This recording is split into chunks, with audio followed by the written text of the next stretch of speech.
Thank you for tuning in to Change and Thrive.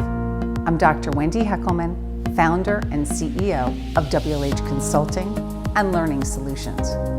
Be sure to subscribe and click the notification bell. That way, you'll never miss an episode. When we talk about our constantly changing landscape, some people use the term VUCA, volatile, uncertain, complex, ambiguous. We've been swimming in VUCA waters for a long time, nearly 30 years of hands-on change execution experience.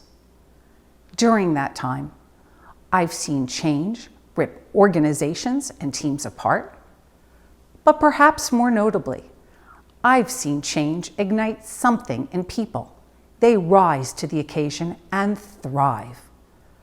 Unfortunately, research continues to bear out that about 70% of large-scale change initiatives fail, and only 30% are successful. As change experts, we continuously ask, what does successful change execution look like? Successful change is addressed on 3 levels: the organizational, the team, and individual level. During the pandemic, we are seeing this formula for success holding true, because it is those organizations who quickly identify and address the business risks at each of these levels and prepare their leaders to lead through transition who rise above the swirl. Today, I want to talk about the individual level.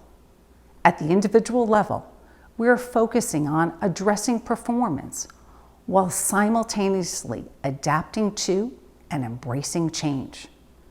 The path to personal change agility requires the skill, behaviors, and mindset to be reflexive, adaptive, and decisive. In Webster's definition, agility is defined as the power to move quickly and easily, to be nimble.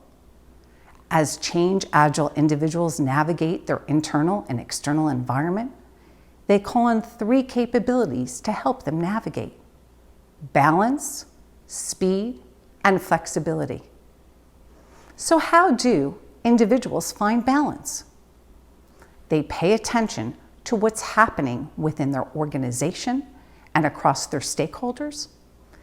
They find balance by adapting to the organization's mission and business strategy.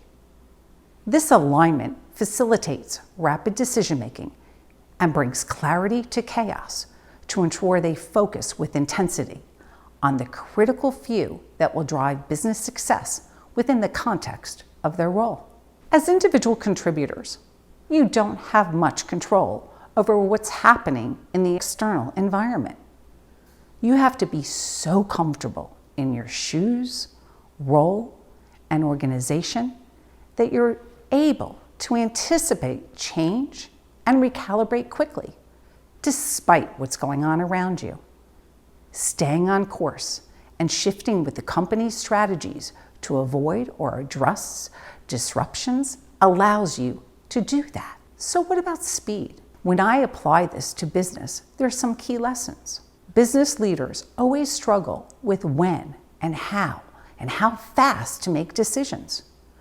You have got to keep up with a massive change like the pandemic by innovating and thinking of new ways to work. Had you tried to shift things in your organization prior to the pandemic, you may have been met with resistance. But in the context of COVID, innovative ideas are a must-have and they set you apart. When you think about flexibility, there is both flexibility in how you think and what you do, as well as adapting to the people in front of you. Thinking differently to come up with innovative ideas and breaking away from the status quo.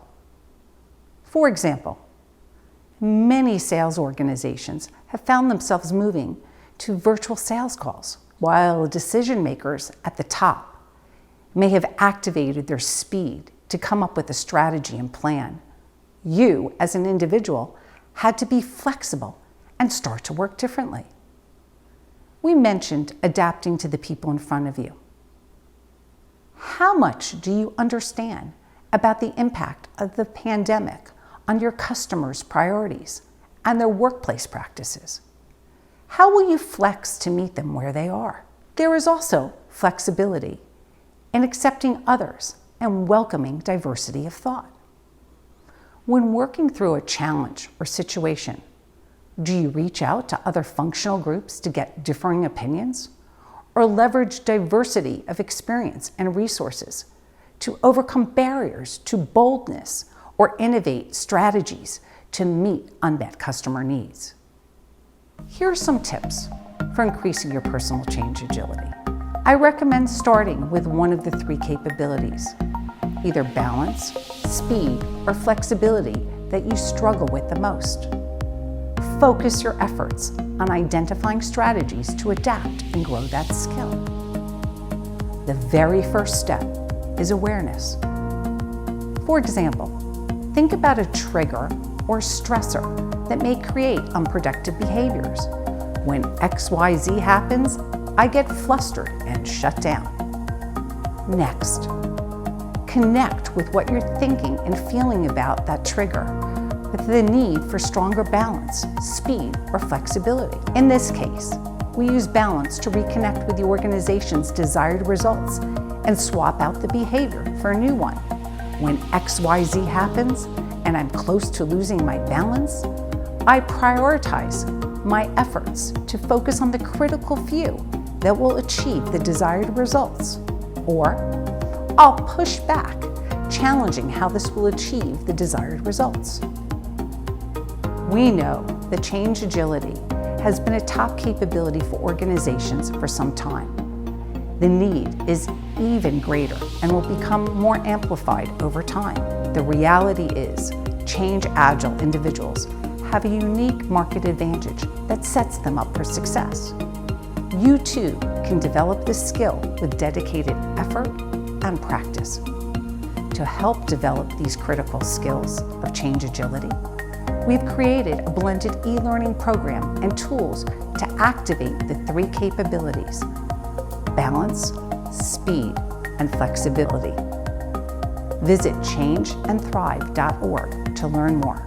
I'm Dr. Wendy Heckelman, and have a wonderful rest of your day, and I'll see you next week.